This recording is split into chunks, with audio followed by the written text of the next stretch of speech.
गर्मियों में किचन में काम करना, कुकिंग के साथ साथ cleaning, meal planning and organisation हम होम मेकर्स के लिए किसी चैलेंज से कम नहीं होता।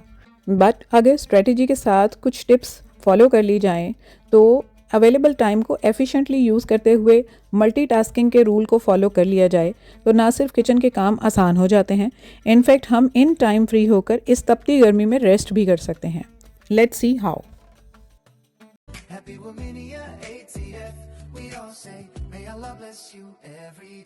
अस्सलाम वालेकुम एंड वेलकम बैक। तो जी उठते साथ ही ना फ्रेश होकर जब किचन में जाती हूँ ना तो सबसे पहला काम रात के सोक किए हुए लेफ़्ट ओवर खाने के पीस, रोटी और ब्रेड के टुकड़े परिंदों को डाल देती हूँ। नेक्स्ट यूज़ में आने वाला दूध का फ्रोज़न पैक निकाल कर डीफ्रॉस्ट होने के लिए रखने के बाद अपना नाश्ता जो है ना वो सबको करवा कर फिर बनाती हूँ। कोशिश होती है कि रूटीन के अंडे, ब्रेड या सिंपल पराठे का बोरिंग सा नाश्ता ना करूं, बल्कि कुछ नया, टेम्पटिंग और न्यूट्रिशियस और हेल्दी ब्रेकफास्ट एंजॉय करूं ताकि सारे दिन के चैलेंजिंग टास्क को एनर्जेटिकली कर सकूं। तो आज मैंने प्याज वाला पराठा, साथ मैंगो चटनी, मिंट चटनी और दही लिया, क्योंकि गर्मियों में आम को मुख्तलिफ तरीके से इस्तेमाल करना हमारी डाइट को टेस्टी और टेम्पटिंग बना देता है। और ये वायरल चटनी जिसकी रेसिपी नेक्स्ट मैं आपसे शेयर करने वाली हूँ, गर्मियों में खाने को और ज़्यादा डिलीशियस बना देती है। और प्याज के इस पराठे की डिटेल रेसिपी अगर आप चाहते हैं तो कमेंट में मुझे ज़रूर बताएं। I will definitely share with you इंशाल्लाह। मुझे ना उन लेडीज़ पर गुस्सा आने से ज़्यादा अफसोस होता है जो सारा दिन घर के कामों में खुद को निढाल कर लेती हैं। एक एक के नाश्ते, खाने, पसंद नापसंद का ख्याल ज़रूर रखती हैं। घर के कामों में खुद को और अपनी ज़ात को इतना इग्नोर और ओवरलुक कर जाती हैं कि ना तो अपनी डाइट का प्रॉपर ख्याल रखती हैं और ना ही अपनी सेल्फ ग्रूमिंग और हाइजीन का। नतीजा क्या होता है कि वक्त से पहले बूढ़ी हो जाती हैं, रिंकल्स आ जाते हैं, थकावट हो जाती है, मुख्तलिफ तरह की बीमारियाँ घेरा कर लेती हैं। तो पहले हाल अपना जाने और फिर दूसरों का। बादशाहों की तरह नाश्ता एंजॉय करने के बाद आज क्या पकाएं, ये वाला क्वेश्चन अराइज हो जाता है। तो मेरी कोशिश ये होती है कि नाश्ता करने के फ़ौरन बाद अगर सब्ज़ी पकानी है तो उसको पहले बना लूं और उसको वॉश करके काट करके रख लूं। मीनवाइल गोश्त मैं पकने के लिए चढ़ा देती हूँ और उसके साथ फिर बैठकर सब्ज़ी बना लेती हूँ ताकि टाइम वेस्ट ना हो। इस दौरान अगर बर्तन वॉश होने वाले हैं, सिंक में कोई नाश्ते वगैरह के इकट्ठे हो गए हैं तो वो मैं साफ़ कर लेती हूँ, लेकिन मेरी आदत होती है कि मैं साथ साथ ही बर्तन साफ़ करती रहती हूँ, इसलिए मेरा सिंक ना ज़्यादातर साफ़ ही होता है। सब्ज़ी बनाने के दौरान ही दिमाग चल रहा होता है कि आगे क्या करना है। बाकी सारे दिन की प्लानिंग इस तरह से होती है कि काम इस तरह से मैं लिस्ट आउट कर लेती हूँ कि जो काम बहुत ज़रूरी हैं वो पहले कर लिए जाएं, क्योंकि दिन के शुरू के हिस्से में ना आपकी एनर्जी ज़्यादा होती है as compare to next part of the day. तो जो काम ज़रूरी होते हैं उनको खाना बनाने के दौरान या खाना बनाने के फ़ौरन बाद में कर लेती हूँ ताकि एनर्जेटिकली उनको मैं कर सकूँ। लेकिन किचन के काम एक दफ़ा ख़त्म हुए होते हैं ना तो फिर टेंशन रिलीज़ हुई होती है और हम आसानी से अपने बाकी के घर के काम देख सकते हैं।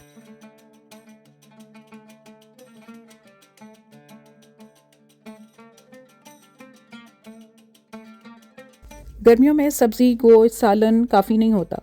खाने के साथ कुछ एक्स्ट्रा लवाजमात भी मैं बनाना प्रेफर करती हूँ। जैसे आपने देखा नाश्ते में पराठे के साथ मैंने मिंट सॉस और मैंगो चटनी रखी। इसी तरह समटाइम्स दही फुल्कियाँ भी कभी कभार खाने के साथ बना लेती हूँ, जिसके लिए फुल्कियाँ मैं बाज़ार से बाय करने की बजाय खुद घर में बनाना प्रेफर करती हूँ। एक तो साफ़ सुथरी, हाइजीनिक, साफ़ सुथरे ऑयल में बनती हैं और बेस्ट पार्ट ये है कि साफ़ सुथरे हाथों से अपनी आंखों के सामने इनको रेडी करते हैं तो ये सोक करके बहुत ही सॉफ्ट और टेस्टी बनती हैं। एक साथ काफ़ी सारी बनाकर रख लेती हूँ ताकि दही बूंदी बनाने के लिए फ़ौरन निकालूँ, सोक करूँ और रेडी कर लूँ। अब गर्मी हो या सर्दी, चाय तो चाहिए होती है। कौन सी जनाब, लिप्टन ले लें, टपाल दानेदार ले लें या कोई भी और अच्छी सी ले लें। आपने मुझे ज़रूर बताना है कि कौन सी चाय आप यूज़ करते हैं। अब सुबह भी चाय चाहिए होती है और कभी कभी शाम को भी। तो शाम की चाय के साथ ना खाली चाय का कप तो मुझे तो अच्छा नहीं लग रहा होता, कुछ ना कुछ चाय के साथ मंचिंग होनी चाहिए। तो या बिस्किट हो जाएं या और तरह के कोई स्नैक्स हो जाएं तो वो मैं ज़रूर रखती हूँ। अब बिस्किट ना एक ही तरह के मैं बड़े पैक मंगवाने के बजाय हाफ़ रोल या टिकी पैक्स मंगवा कर रखती हूँ ताकि वैरायटी हो। और दूसरी बात ये कि छोटे पैक होंगे ना तो वो जल्दी कंज्यूम भी हो जाएंगे और वेस्ट भी नहीं होंगे। एक साथ एयर टाइट जार में इनको डेडिकेटेड स्नैक कॉर्नर में रख देती हूँ नज़रों के सामने, ताकि सबके लिए ईजी एक्सेस में हो। अब मीनवाइल दूध जो है वो डीफ्रॉस्ट हो गया है। सबसे मुश्किल काम गर्मियों में मुझे जो लगता है ना, एक तो लगता है बर्तन वॉश करना, और दूसरा बिल्कुल खड़े होकर दूध बॉयल करना, वो टाइम गुजरता ही नहीं है, कितना लंबा हो जाता है।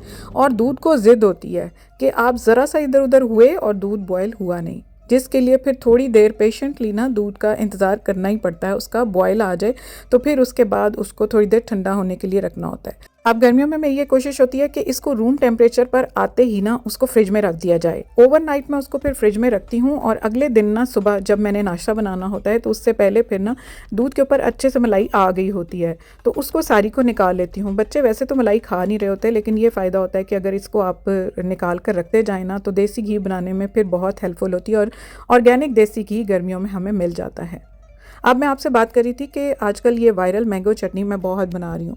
इनफैक्ट मैंने खुद भी बनाई है, और मैंने सबको खिलाई भी है और बांटी भी है। जो भी खाता है ना वो बस यही कहता है कि आप मुझे भी बना कर दें, या मुझे इसकी रेसिपी ज़रूर शेयर करें। देन आई थॉट कि मैं इसको शूट ही क्यों ना कर लूँ, ताकि आप लोगों में से भी अगर किसी ने ट्राई नहीं की तो आप इसको ज़रूर ट्राई करें। बस आपने करना क्या है, आपने मैंगोज़, ये जो केरी होती है ना, जिसको कच्चे आम बोलते हैं, बस इसको इस तरह से ना सब्ज़ी वाले से ही ना लंबा कटवा कर आपने ले आना है, और उसके बाद टमाटर भी इस तरह से लंबे काट कर आपने रख लेने हैं, और इसी तरह से प्याज भी, 3-4 लहसुन की कलियां लेनी है, और हरी मिर्च अभी आपने इस स्टेज पर नहीं डालनी, बस थोड़ा सा ऑयल पैन में डालकर और उसके अंदर आप इस तरह से ना इनको सेट करके रख दें सबको इंडिविजुअली, और उसको कवर कर दें थोड़ी देर के लिए। थोड़ा सा पानी भी डालना है तो आप वो भी ऐड कर सकते हैं, क्योंकि अच्छे से इसको स्टीम आ जाएगी ना। मसला ये होता है कि ये सॉफ्ट हो जाए, अच्छे से ये पक जाएं। बस 5 से 10 मिनट के लिए आपने इसको हल्का सा स्टीम कर लेना है, लेकिन ऑयल ज़रूर डालना है ताकि ये नीचे लग ना जाए। जब तक ये स्टीम हो रहे हैं उतनी देर तक हमने धनिया पुदीना जो इसके अंदर डालना है वो हम निकाल लेते हैं। ये तो आपको मैं ऑलरेडी बता चुकी हूँ कि इस तरह का मैश बॉक्स, जिसके नीचे एक मैश कवर होता है और ट्रांसपेरेंट बॉक्स ही होता है और काफ़ी बड़ा होता है, उसके अंदर इस तरह से ना किचन नैपकिन में रोल करके ना फिर मैं इनको रखती हूँ धनिया पुदीने को, तो काफ़ी देर ये बिल्कुल फ्रेश रहते हैं। अब मैंने आपको निकाल के दिखाया, इसको तकरीबन 2 वीक्स हो गए हैं, और ये बिल्कुल धनिया भी और पुदीना भी बिल्कुल आपको ग्रीन नज़र आ रहे हैं, और ज़रा सा भी इनको फ़र्क नहीं पड़ा। बस जितने इसमें से मुझे चाहिए थे उनको मैंने चॉप कर लिया है, धनिया अलग से और पुदीना अलग से, क्योंकि पुदीने की फिर डंडियाँ अलग अलग करनी होती हैं, उसके हमें सिर्फ पत्ते ही चाहिए होते हैं। धनिया के जो डंडियाँ होती हैं वो मैं ज़्यादा वेस्ट नहीं करती, उनको बस ऊपर से जो ज़्यादा मोटी होती हैं उसको मैं निकालती हूँ, बाकी मैं ऐसे ही रहने देती हूँ। अब यहाँ पर स्टीम भी हो रहा है, और उस दौरान बस हमारा यहाँ पर पुदीना और धनिया बनकर रेडी हो जाएगा। हरी मिर्चें ऑलरेडी मैं उनकी डंडियाँ उतार कर पास रख चुकी हूँ, तो बस इस तरह से ना ये डंडियाँ दिखाने का मकसद ये था कि इनको ना मैं जमा करती जाऊँगी। जितने भी आज के दिन में फ्रूट्स और वेजिटेबल्स मैंने इस्तेमाल किए हैं, उनके पील्स और उनके छिलके, उनकी डंडियाँ मैं बिल्कुल वेस्ट नहीं करूँगी।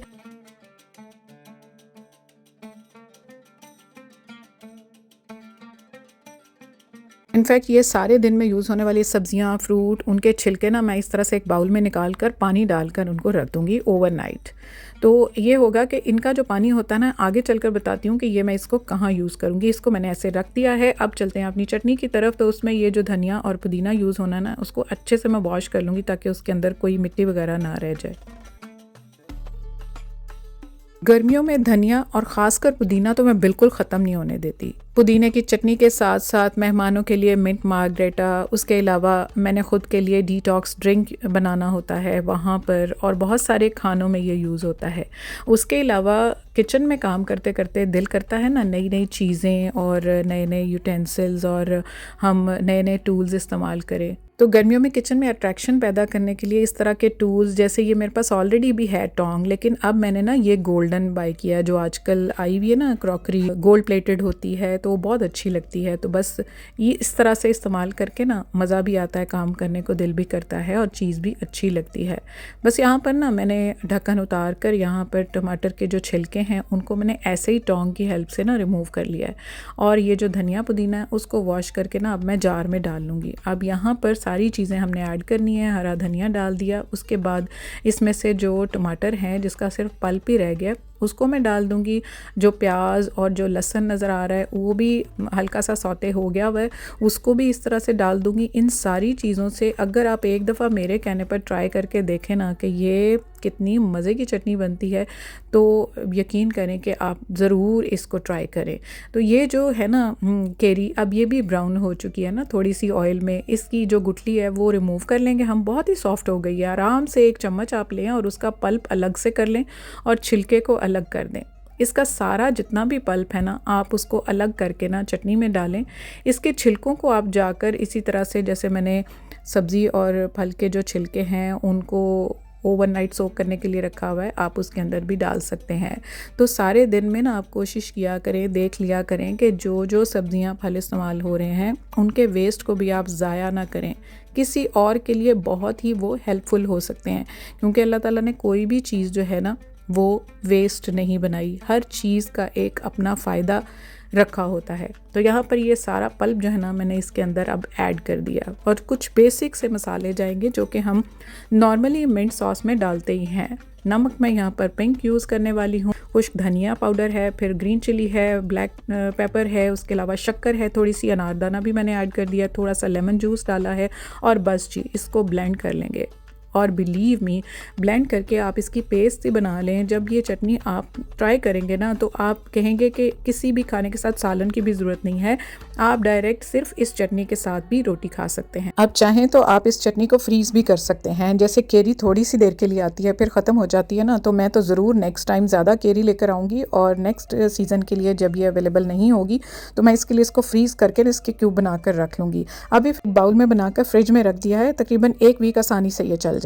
चलें जी, यहाँ पर हमारा खाना भी बन गया, चटनी भी बन गई, बूंदी भी बन गई, और बाकी सारे काम भी किचन के हो गए। अब यहाँ पर शाम का टाइम है, और ये जो है ना छिलकों का पानी ये मैं अपने पौधों को दे दूँगी।